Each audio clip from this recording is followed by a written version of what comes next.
1859년 6월에 나이아가라 협곡을 줄타기로 이렇게 건넜던 프랑스의 샤를 블롱댕이라는 사람이 고개사가 있었다라고 합니다.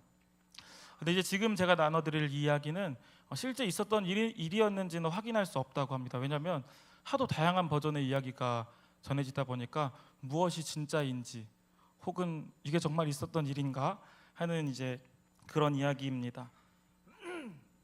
이제 저 블롱댕이라는 사람이 군중들 앞에서 그 높은 줄 위에서 몇 번이고 이제 줄을 왔다 갔다 잘 실수 없이 했다고 합니다. 그리고 줄 중간에서 한때는 밥을 먹기도 했고요. 한 번은 자전거를 타고 건너갔다가 바퀴 하나 달린 수레를 끌고 돌아오는 그런 이제 묘기도 부렸다라고 합니다. 바라보던 군중들은 놀라움의 충격과 감동에 빠져 있었다고 합니다. 그러자 그때 블롱댕이라는 이 사람이 군중들을 향해서 이렇게 물어봤다고 합니다. 제가 90kg 수레를 싣고 줄을 건널 수 있겠습니까? 라고 하니까 한 명도 빠짐없이 모든 군중이 네라고 이제 대답을 했다고 합니다. 한 명도 의심하는 사람이 없었던 것이죠. 그래서 블롱댕이 이제는 이렇게 이야기합니다. 그렇다면 내가 끄는 그 수레에 탈 수 있는 사람이 있습니까? 라고 했는데 단 한 명도 대답을 하지 않았다라고 합니다. 사람들이 블롱댕을 믿을 만한 증거는 충분했습니다. 왜냐하면 묘기를 부리고 줄 위에서 밥을 먹고 아무 실수 없이 왔다 갔다 하는 것을 실제로 눈으로 보았기 때문이죠. 그의 줄타기 능력을 의심하는 사람은 한 명도 없었던 것입니다. 그 객관적인 사실은 믿었지만 자신의 목숨을 맡길 마음은 없었던 것이죠. 신념은 있었지만 신뢰하지 않았다라는 이야기입니다. 많은 그리스도인들이 구원과 부활을 믿습니다. 예수 그리스도께서 우리를 위해 이 땅에 오셔서 십자가의 죽으심으로 우리는 구원받은 줄로 믿습니다. 그리고 예수님은 부활하셨죠. 그렇다면 여기에서 우리가 이제 생각해 보자라는 겁니다. 예수님의 구원해 주심을 믿고 감사하며 은혜를 느끼고 누리며 살고 있는데 그렇다면 우리가 예수님의 부활하심을 믿을 뿐 정작 그 부활하심이라는 것이 우리 삶에 어떠한 영향을 끼치면서 우리가 살고 있는가? 구원에 대해서는 감사함으로 살고 있지만 부활에 대해서는 어떠한 마음으로 살아가고 있는가? 이것을 생각해 보자라는 것입니다. 실제로 많은 그리스도인들이 예수님의 십자가가 우리를 죄에서 구원한다고 믿어왔습니다. 그렇다면 부활은 무엇입니까? 예수님이 하나님의 아들이심을 증명해 주는 놀라운 기적 밖에 되지 않는다라는 겁니다. 그 부활이 우리 삶에 어떠한 영향을 가져와야 하는지, 구원을 믿어 구원의 십자가 예수님을 의지하면서 살지만 부활을 믿지만 부활을 우리 삶에서 그 어떠한 영향도 없이 살아가고 있는 우리의 모습을 돌아보자라는 것입니다. 오늘 하나님께서 우리에게 제자의 길 가운데 부활의 능력이 있음을 알려주시고 부활의 능력을 의지하며 우리 삶에 그 부활의 능력이 나타나야 함을 말씀하고 계십니다.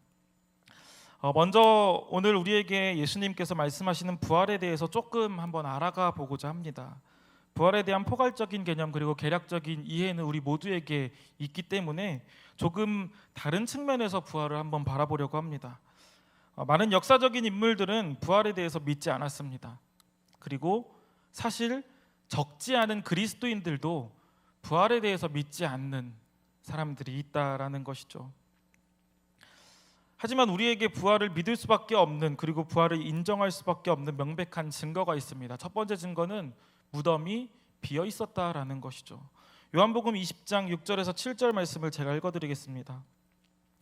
시몬 베드로가 따라와서 무덤에 들어가 보니 세마포가 놓였고 또 머리를 쌌던 수건은 세마포와 함께 놓이지 않고 딴 곳에 쌌던 대로 놓여 있더라.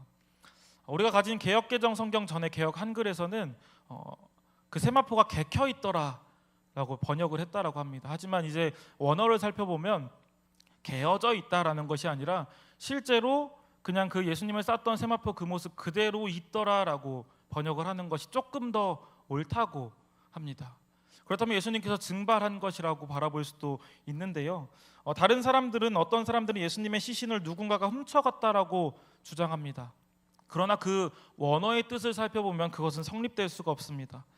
예수님의 시신을 싸고 있던 그 세마포를 잘 놓고 갔을 리가 없기 때문이죠. 그리고 도둑들이 예수님의 시신을 훔쳐갔다 한다면 그대로 들고 갔을 것이지 이미 부패하기 시작한 그 시신에 세마포를 뭐하러 벗기고 잘 두고 가지고 갔겠냐라는 것입니다. 그런데 여기 조금 더 확실한 증거가 있습니다. 수많은 사람들이 부활하신 예수님을 보았다라는 것이죠. 만약에 딱 한 번만, 딱 한 사람이 부활하신 예수님을 봤다라고 증거하고 있다면 그것은 충분히 연출이 가능한 사건이 될 수 있겠죠. 그러나 고린도전서 15장 5절에서 8절을 보면 이렇게 말합니다. 우리 함께 읽어보겠습니다. 시작. 게바에게 보이시고 후에 12 제자에게와 그 후에 500여 형제에게 일시에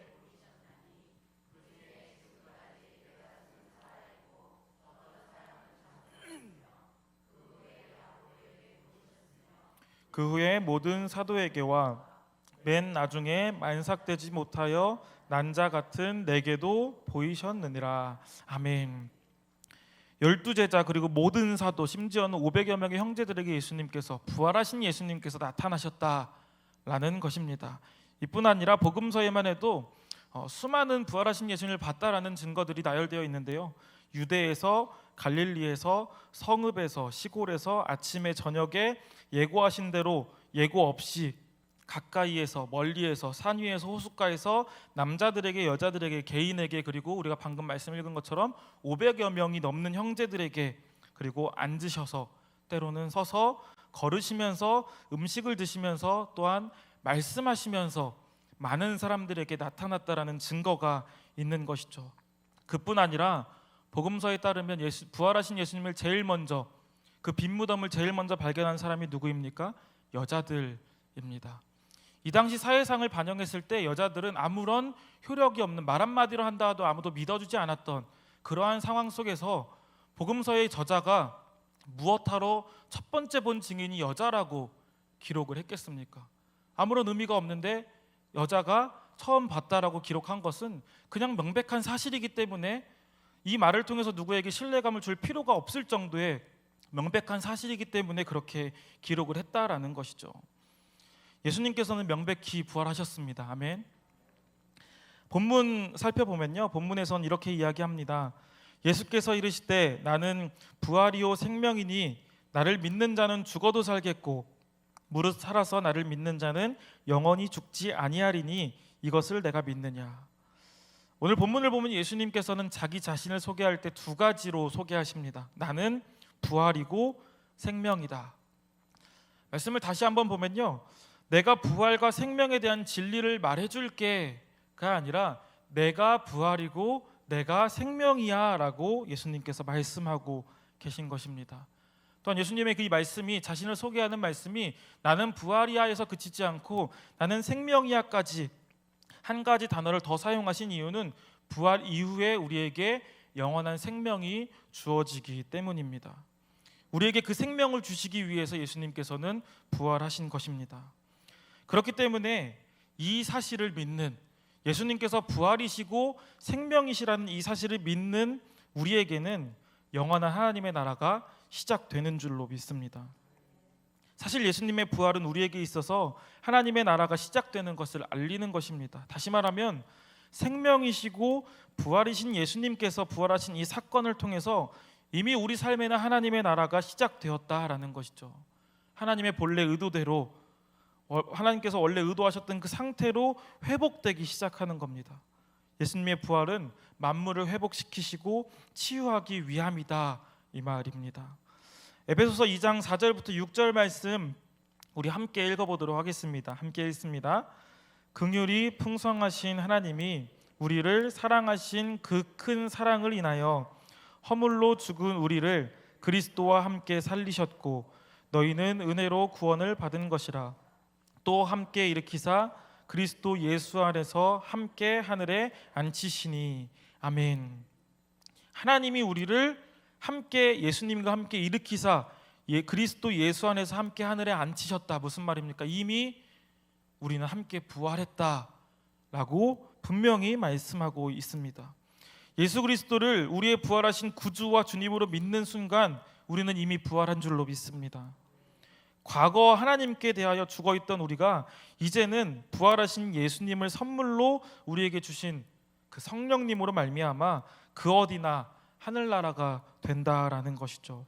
다시 말하면 지금 우리가 살아 숨쉬는 것도, 그리고 우리가 현재 믿음으로 하나님 나라에 이른 것도, 또한 이 땅에서의 생을 마치고 영원한 하나님 나라에 임하는 것도 모두 부활의 능력인 줄로 믿습니다. 이 사실을 믿는 저와 우리 모든 성도님들이 부활의 능력이 충만해지시기를 소망합니다. 성경을 보면요, 예수님 이외에도 죽었다가 부활한 사람들이 여럿 등장합니다. 구약의 대표적인 예로는 열왕기상 17장에 등장하는 사르밧 과부의 아들이 살아난 사건입니다. 신약에서도 사도들의 행적을 따라서 부활을 살펴볼 수가 있습니다. 사도행전 20장을 보면 말씀을 사모하여 창에 걸터 앉아서 말씀을 듣던 유두고가 떨어져서 죽자 바울이 말씀으로 살리는 일을 바라볼 수 있는 것이죠. 그리고 예수님께서 이 땅에서 인간의 몸으로 계실 때에 3명의 사람을 살리셨는데 대표적인 인물이 바로 오늘 말씀에 등장하는 나사로 이야기입니다. 나사로의 이야기를 간략하게 보면요, 어떤 사람이 예수님을 찾아와서 베다니에 사는 나사로라는 사람이 죽을 병에 걸렸다라고 이야기를 합니다. 그런데 어쩐 일인지 예수님께서 그 나사로를 살리기 위해서 바로 가지 않고 이틀이나 더 머물다가 그 후에 베다니를 향하여 나아갑니다. 베다니에 도착해 보니 나사로는 이미 무덤에 들어간 지 나흘이나 지났다라고 합니다. 결국 예수님은 나사로를 살리는 사건이 요한복음 11장에 기록된 나사로의 이야기입니다. 먼저 한 가지 사실을 알려드리면요, 예수님께서 나사로의 아픈 소식을 들었을 때, 그러니까 나사로가 아프니까 고치러 와주세요라고 사람을 보내서 예수님이 그 사실을 들었을 때 이미 나사로는 죽었습니다. 이미 죽어있는 상태였습니다. 그런데 어쩐 일인지 예수님께서는 바로 가지 않은 것이죠. 왜냐면요, 베다니에서 예수님이 계시던 예루살렘으로 가는 길은 하루길 정도 됩니다. 그리고 예수님께서 이틀을 머물고 다시 베다니로 가신 하루길을 갔다. 나흘이 지난 것이죠. 그래서 말씀에서도 나사로가 무덤에 들어간 지 나흘이나 지났다라고 이야기를 하고 있는 것입니다. 이것은 무엇을 이야기하냐면요, 요한복음 11장 4절을 보면요, 예수께서 들으시고 이르시되 이 병은 죽을 병이 아니라 하나님의 영광을 위함이요 하나님의 아들이 이로 말미암아 영광을 받게 하려 함이라 하시더라. 아멘. 예수님께서는 이미 부활에 대한 은혜를 주시기 위해서 모든 것을 알고 준비하고 진행해 나가셨다라는 것입니다. 이제 이 이야기를 마르다의 모습으로 조금 다르게 한번 자세히 보기 원합니다. 마르다는 예수님께서 오라버니 나사로를 위해 베다니에 오셨을 때 마중을 나갑니다. 요한복음 11장 20절입니다. 마르다는 예수께서 오신다는 말을 듣고 곧 나가 맞이하되 마리아는 집에 앉았더라. 혹시 분주했던 마르다의 모습 기억하십니까? 누가복음 10장에 나오는 마르다는요, 예수님을 집에 초대합니다. 그리고 분주하게 음식을 준비하죠. 그때 동생 마리아는 예수님 발치에 앉아서 말씀을 듣고 있었습니다. 열심히 음식을 준비하던 마르다의 모습은 예수님을 향한 정성된 마음으로 준비했던 것은 사실입니다. 오늘 본문에서도 동일합니다. 예수님께서 우리 오빠의 병을 고치기 위해 오셨다니, 물론 오빠는 며칠 전에 죽었지만 예수님을 맞이하러 나가는 열정적인 신앙의 모습을 보이고 있는 것입니다. 그리고 이렇게 이야기합니다. 21절과 22절을 보면 마르다가 예수께 여짜오되 주께서 여기 계셨더라면 내 오라버니가 죽지 아니하였겠나이다. 그러나 나는 이제라도 주께서 무엇이든지 하나님께 구하시는 것을 하나님이 주실 줄을 아나이다. 아멘. 역시 마르다의 믿음을 확인할 수 있는 대목입니다. 예수님께서 계셨으면 우리 오빠 나사로가 죽지 않았을 텐데 괜찮습니다. 예수님 이제 오셨으니 예수님 말씀하시는 대로, 기도하시는 대로 하나님께서 다 들어주지 않으시겠습니까?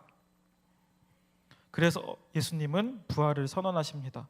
요한복음 11장 23절 우리 함께 읽어보겠습니다. 시작. 아멘.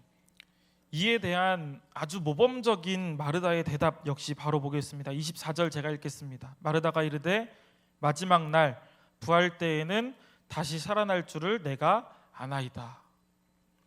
예수님, 마지막 날에 부활 때에 모든 사람이 다시 부활하는 것은 나도 알고 있습니다. 당시 유대인들에게 있었던 아주 모범적인 지식을 가지고 있었던 것이죠. 그런데 이상합니다. 예수님께서 말씀만 하시면 하나님이 모든 것을 들어주시는 걸 알고 있습니다라고 대답해놓고 예수님께서 나사로에게 일어날 것이라고 살아날 것이라고 명령하신 그 명령을 듣지 않고 나사로의 부활을 저 먼 마지막의 때라고 마르다는 생각하고 있는 것이죠.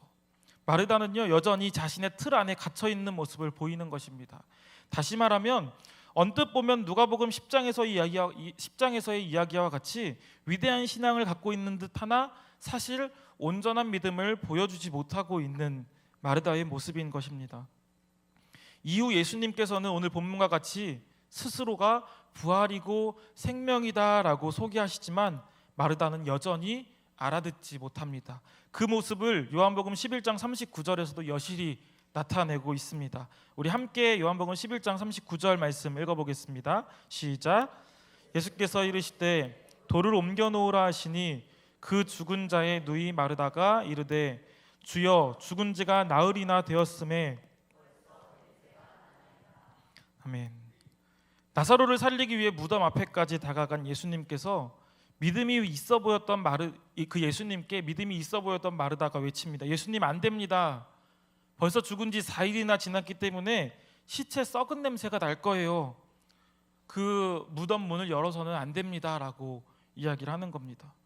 부활이요 생명이신 예수님께서 그토록 바라던 오라버니 나사로에게 일어나라고 명령을 하려고 하는데 예수님 말씀만 하시면 기도만 하면 하나님께서 다 들어주실 걸 알고 있습니다라고 말했던 마르다가 예수님 오빠 나사로의 부활을 가로막고 있다라는 것이죠.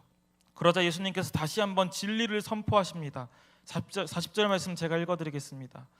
예수께서 이르시되 내 말이 내가 믿으면 하나님의 영광을 보리라 하지 아니하였느냐 하시니, 이 말입니다. 마르다야 잘 기억해. 내가 분명히 너한테 말했잖아. 믿기만 하면 하나님의 영광을 볼 수 있어. 무슨 말입니까? 내가 너 오빠 살릴 수 있어. 믿어봐 라고 이야기를 하고 있는 것입니다. 처음에 말씀드렸던 고개사 불농댕의 이야기를 기억하십니까? 믿지? 그럼 내 수레에 타봐. 타면 돼. 살 수 있어. 똑같은 이야기를 하고 있는 것입니다. 마르다는 예수님께서 죽은 자도 살리실 줄 알았지만 당장 살리실 것이라고 생각하지 못한 것입니다. 부활 이후에 제일 먼저 무덤을 찾아갔던 마리아는 예수님께서 자신에게 들렸던 7 귀신을 쫓아내주시는 큰 은혜를 입었음에도 불구하고 천사가 앞에 나타났지만 천사를 알아보지 못한 것입니다. 부활을 알아보지 못한 것이죠. 나의 틀에 갇히면 안 되는 것입니다. 나의 범주 안에 갇혀 있으면 안 된다라는 것이죠. 나의 생각, 나의 사고에 갇히면 언제나 나와 동행하시는 그 성령님을, 부활의 주님을 바라볼 수도 알아볼 수도 없다, 이것입니다. 지금 마르다에게 필요한 것은 논리가 아니라 믿음입니다. 자신의 틀 안에서 벗어난 믿음이 필요한 것이죠. 아브라함이 바랄 수 없었던 중에 바라고 믿었을 때에 많은 민족의 아버지가 되었던 그 믿음이 지금 마르다에게도 필요하다라는 것이죠. 그때 하나님의 영광을, 부활과 생명을 맛볼 수 있게 되는 것입니다. 이 자리에 모인 우리 성도님들께 이러한 믿음이, 이러한 부활의 능력이 있기를 소망합니다. 오늘 말씀을 준비하면서 몇 가지 자료를 참고했습니다. 지금 우리가 제자의 길 시리즈 설교를 하고 있죠. 우리 교역자분들과 함께 황덕영 목사님이 쓰신 제자의 첫걸음이라는 책을 함께 공유하면서 보면서 설교를 준비하고 있습니다. 또한 오늘 제가 설교를 준비하면서 팀 켈러 목사님이 쓰신 부활을 입다라는 책도 함께 좀 참고 좀 했습니다. 특별히 이 부활을 입다라는 책을 쓰신 팀 켈러 목사님은 10년이 넘는 기간에 48개의 도시에서 250개의 교회를 개척한 목사님이라고 합니다. 그리고 이 시대에 가장 뛰어난 영향력 있는 목사님으로 알려진 분이죠. 그런데 이분이 지난 5월 19일 날 암투병을 하시다가 하나님의 부르심으로 하나님 나라에 가셨습니다. 팀 켈러 목사님은 돌아가시기 전에 이 땅에 남은 우리에게 예레미야서 45장 5절의 말씀을 통해서 우리에게 경고와 권면의 이야기를 해주십니다. 예레미야가 그의 서기관 바룩이라는 사람에게 한 말입니다. 내가 너를 위하여 큰 일을 찾느냐? 그것을 찾지 말라. 우리는 명성을 찾아서는 안 됩니다. 그리고 자격 증명을 걱정할 필요도 없다라고 팀 켈러 목사님이 권면하고 있습니다.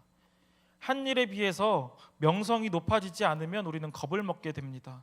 그러나 우리가 집중해야 할 것은 예수님의 이름을 높이고 하나님의 이름만 거룩하게 여기는 것이어야 합니다 라고 팀 켈러 목사님이 우리에게 권고와 경고의 말씀을 하고 계신 것이죠.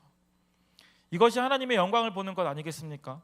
오늘 새벽에 담임 목사님께서도 개인적인 이야기라고 말씀하셨지만 이 땅에서의 잘나고 유명해지는 것, 나의 이름이 어디에 걸리는 것은 중요한 것이 아닙니다. 그러한 믿음은 혹은 이곳에 계신 분들께 죄송한 말씀일 수도 있겠지만요, 그러한 믿음은 애초에 부활신앙에 기초된 믿음이라고 볼 수 없는 것입니다. 하나님께서 나를 사용하시는 도구로 명성을 주실 수는 있습니다. 그렇다면 나는 그 명성을 나를 사용하는 도구로 사용해야 하는 것이죠. 그러나 우리의 삶의 방향과 목적이 명성이 되어서는 안 된다라는 것입니다. 부활이요 생명 되신 예수 그리스도를 믿는 우리는 오직 하나님의 이름을 높이는 데에만 집중해야 하는 줄로 믿습니다. 우리의 목적과 방향이 부활이고 그 이후에 우리에게 주어지는 영원한 생명이라는 것을 반드시 기억해야 한다라는 것이죠. 저의 이야기도 마찬가지입니다. 열심히 사역을 합니다. 특히 청소년 사역에 있어서 하나님 주신 마음이 있기 때문에 열심히 달려갑니다. 실제로 청소년 사역을 할 때 재미있고 어떠한 마음의 기쁜 감정들, 즐거운 감정들을 느낍니다. 그런데 순간에 그러한 인간적인 감정이 앞섰을 때 제 마음 가운데 찾아오는 건 큰 공허함이라는 것이죠. 그 이상의 것이 있어야 합니다. 부활의 능력이 우리 가운데 있어야 하는 것입니다. 그것이 예수님의 부활로 내 삶에 시작된 하나님의 나라를 누릴 수 있는 길이고 그것만이 하나님의 영광을 바라볼 수 있는 방법인 줄로 믿습니다. 말씀을 정리해 보겠습니다. 우리의 모습이 마르다와 같지는 않습니까? 우리는 부활도 알고 있고요, 믿음도 있습니다. 그리고 신앙생활도 열심히 합니다. 그래서 나름 예수님께서 기뻐하실 만한 행동도 하고 예수님께서 기뻐하실 만한 기도도 열심히 합니다. 그러나 우리가 여전히 나의 틀 안에 머문다면 우리는 부활을 바라볼 수 없습니다. 눈앞에 두고도 알아볼 수가 없는 것이죠. 눈앞에서 부활과 같은 기적을 보여주실 수도 있는데 우리는 그 영광을 볼 수 있는데 그럼에도 불구하고 믿음이 없으면 우리는 그 부활을 바라볼 수 없다라는 것이죠. 부활의 능력이 없으면 하나님의 나라도 영원한 생명도 불가능합니다. 구원과 부활의 믿음이 더해지시기를 소망합니다. 오늘 함께 나눈 말씀은 제자란 부활의 능력이 있으며 부활의 능력으로 살아가야 하는 사람이다라는 것을 우리에게 이야기하고 있습니다. 예수님께서 우리에게 흘려보내주신 사랑에는 구원만 있지 않습니다. 구원도 있지만 부활도 있다라는 사실을 반드시 기억해야 합니다. 부활을 믿는 순간 영원한 생명 가운데 우리는 예수님과 친밀한 교제를 나눌 수 있게 됩니다. 이것이 부활의 능력입니다. 성경에서도 이 부활의 능력을 이렇게 이야기합니다. 요한복음 17장 3절을 보면 영생 곧 유일하신 참 하나님과 그가 보내신 자 예수 그리스도를 아는 것이니이다. 아멘. 영생이 무엇이겠습니까? 부활 이후에 우리에게 주어지는 영원한 생명 아니겠습니까? 그 영생은 참 하나님과 그가 보내신 자 예수 그리스도를 아는 것이니이다 라고 말씀하고 있습니다. 하나님을 인격적으로 아는 것이 영원한 생명인 줄로 믿습니다. 하나님을 인격적으로 만나는 것이 부활의 능력입니다. 그런데 여기에서 한 가지 걸림돌이 있습니다. 저와 같은 분들 이 중에 계시다면요, 인격적으로 만난다라고 하면 너무 막연하고 추상적이기 때문에 애초부터 포기하는 일이 생길 수도 있습니다. 그런데 절대 그렇지 않다라는 것은 아까 제가 참고했다라는 그 부활을 입다라는 책의 팀 켈러 목사님은요, 부활의 능력 곧 인격적인 만남에 대해서 이렇게 이야기합니다. 이것은 추상적인 개념이 아니다. 예배와 말씀과 기도를 통해 실제로 주님과 더불어 주고받고 말하고 듣는 관계다. 이것을 인격적인 관계라고 정의하고 있습니다. 삶이 예배이고 삶이 기도가 되는 것, 이것이 바로 인격적인 만남인 줄로 믿습니다. 그렇게 부활의 능력으로 살아갈 때에 우리는 우리의 삶의 환경이 달라지지 않더라도 믿음으로 날마다 승리하게 될 줄로 믿습니다. 그리고 사망 권세를 이기신 예수 그리스도와 함께 늘 동행하며 부활의 능력을 마음껏 뽐내고 부활의 능력을 발휘하는 저와 하나님께서 사랑하신 우리 성도님들 되시기를 간절히 소망합니다. 기도하겠습니다. 예수께서 이르시되 나는 부활이요 생명이니 나를 믿는 자는 죽어도 살겠고 무릇 살아서 나를 믿는 자는 영원히 죽지 아니하리니. 아멘. 할렐루야. 사랑과 은혜가 많으신 주님, 우리 가운데 부활이시고 생명이 되어주시니 감사합니다. 우리가 예수 그리스도를 우리의 구주로, 예수 그리스도를 우리의 주님으로 믿는 순간 우리와 함께 부활하여 주시니 감사합니다. 우리 삶 가운데 하나님의 나라를 허락하여 주시니 감사합니다. 이제는 이 땅에서의 생을 마치고 하나님의 부르심을 따라 그 영원한 생명으로 나아가는 그 순간까지 부활의 능력 가지고 이 땅에서 승리하며 하나님과 함께 동행하며 살아가는 저와 우리 모든 성도님들 될 수 있도록 인도하여 주시옵소서. 오직 주님의 능력과 주님의 사랑과 주님의 은혜가 우리 삶 가운데 언제나 동행할 줄로 믿습니다. 감사합니다. 주님, 예수 그리스도의 이름으로 기도합니다. 아멘.